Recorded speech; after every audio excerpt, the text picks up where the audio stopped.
Yeah, maybe we'll take a turn into the other prose piece, which is nice. And then it was Rachel's other selection, um, Brent Atkinson's story "Red Eyes." So Yes. speaking of what was placed next to what, this was the one that immediately preceded your image. Yes. So you'd But have that's not you'd what I have chose. That's not. Um, um, okay. I'll tell you why I did choose it though. and I'll say I too, this was a longer piece, so it's one that, if you're interested in it, you could sit down with it, and it's more than just a poem or a flash piece. So yeah, what kind of drew you in? Because this one was a little bit more of a longer form, which we don't publish a lot of. Yeah, it's longer form, but it's still a short story, and I mean, at least for me it is. And I I am, my attention span. I am certain I have undiagnosed ADD. My attention span, short stories are perfect for me. Shorter, so I know it's a longer form for the journal, but anyway, what I tend to be drawn toward to. First of all, right away, I was pulled into the sort of the atmosphere of this sort of cold, um, not rural, but cold. Like I just felt like I was there. I was pulled into the place immediately. I'm lacking the words to describe the place, but I was pulled there. And it's, sometimes I imagine myself, despite having lived in New York City for 16 years and choosing to live in a town that just, where you can get to the city very easily. I sort of long for, part of me really imagines or fantasizes about living in a place like that, where you're just sort of,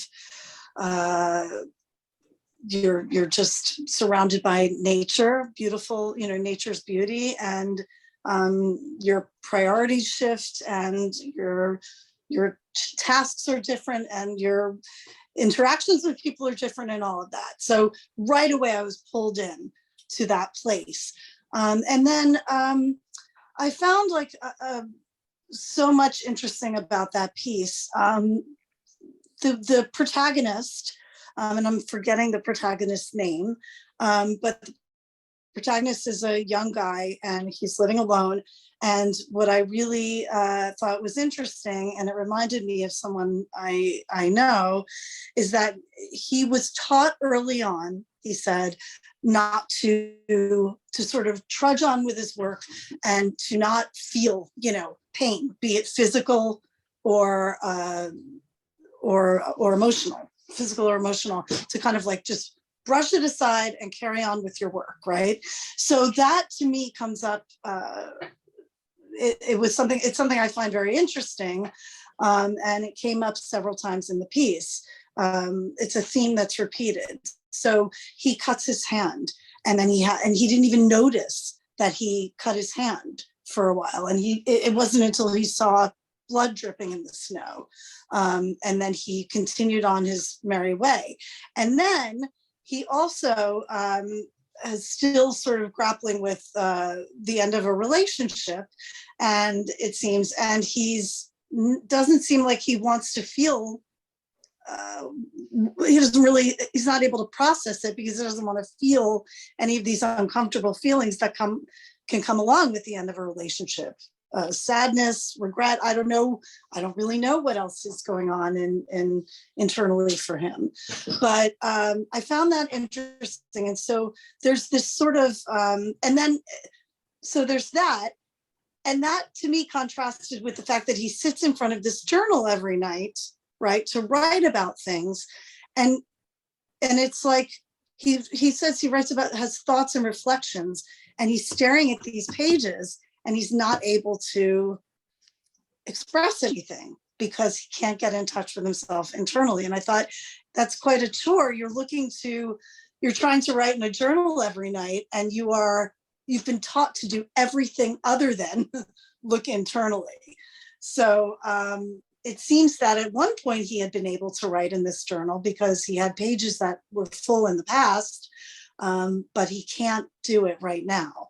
And then I also really enjoyed the contrast of, like, he seemed like a very sort of rigid routine, like very routine life, right? He got up, he had his cigarette, he, did what he had to do. He walked, to the river, to the water, et cetera, et cetera.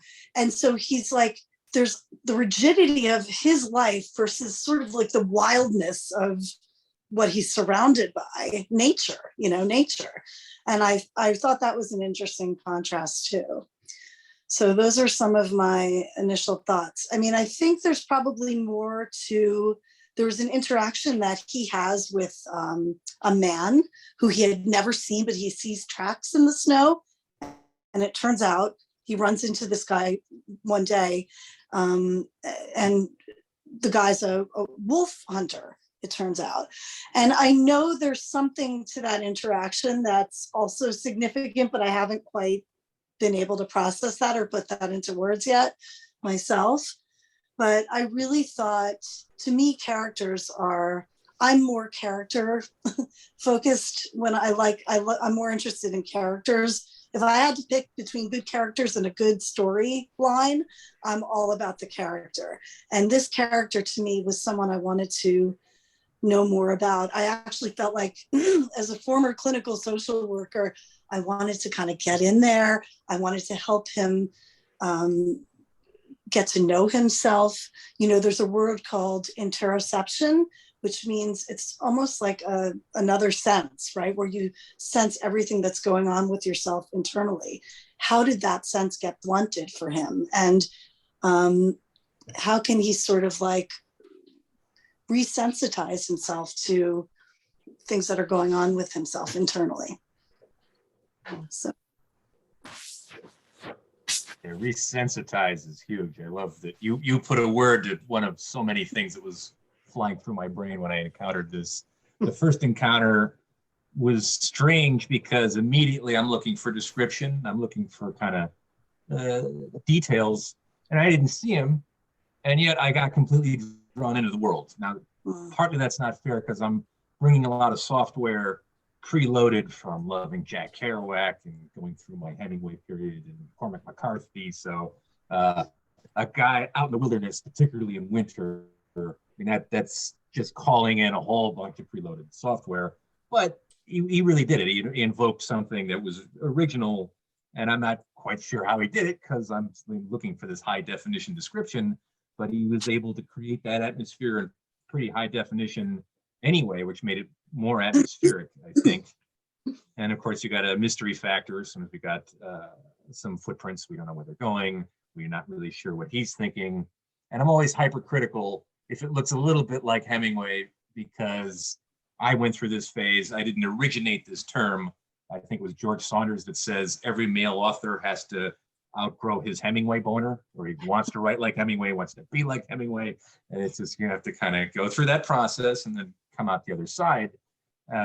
Very few authors, it seems like, are able to kind of stay within that minimalist, man against nature, very internal, very psychological, but you've got a male character who clearly wants to have the introspective thoughts or resensitize, but he's in this isolated situation where he's trapped with himself.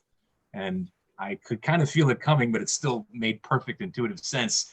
He's trapped with himself. He can't quite articulate. The resensitization isn't happening. So of course, the rye whiskey that's in the writer's desk sends him out into the wilderness in his underwear. That was a scene where I kind of nodded and said, it could have been predictable. If I saw it in a movie, I'd say, oh, that's the scene that should happen now. That's the right beat. But it was still completely authentic. It still felt real, even though the move, the arc, the story arc felt familiar, which I think was more to serve the character rather than the plot. That's why I think it worked for me. Agreed. Well said. So I thought of Jack London and The Call of the Wild because the character's name is Jack, right? So yeah, a lot of preloaded stuff for me too. And I've written a lot about wolves. I wrote a book called Among Wolves with a biologist who studied wolves for 40 years in Alaska. And so whenever I see a wolf in a story, I put my guard up because there's so much misinformation about them. And it's a real struggle because we have so many cliches in literature, like the lone wolf. And what Dr. Haber found out is that a lone wolf is basically a dead wolf. They cannot really survive on their own. They're pack animals, they're community animals, kind of like humans. And so I always come at things that way. And then of course the wolf hunter will, I won't even talk about that, but except to say, I wasn't really quite sure. The wolf hunter seemed to be this character that was both appeared to be sort of, wanted to make sure this dude was okay by saying, take care of yourself. But then he also seemed to be a dangerous character, which is more how I interpreted it, that sometimes, and maybe I'm reading too much into this, but one of my takeaways from it was, sometimes when you're out in the wild, that still the most dangerous animal out there is a human. And I remember reading something years ago about women who hike by themselves, and their biggest fear is running into, another human that might harm them, not a bear or a wolf or, Wolverine or, cougar. It's just not. And so that was one of the things that I drew from the story. But again, basically, I think, Rachel, what you were saying is that it's as much about the other thing that we confront when we're alone in the wilderness is ourselves. Mhm. And perhaps, confronting ourselves is the most terrifying of all, right? Because we have to look at ourselves. And like you pointed out, Rachel, this is a character who doesn't, really, he's not in touch with himself. So yeah, I thought it was an interesting piece. Thanks for bringing it up, Rachel.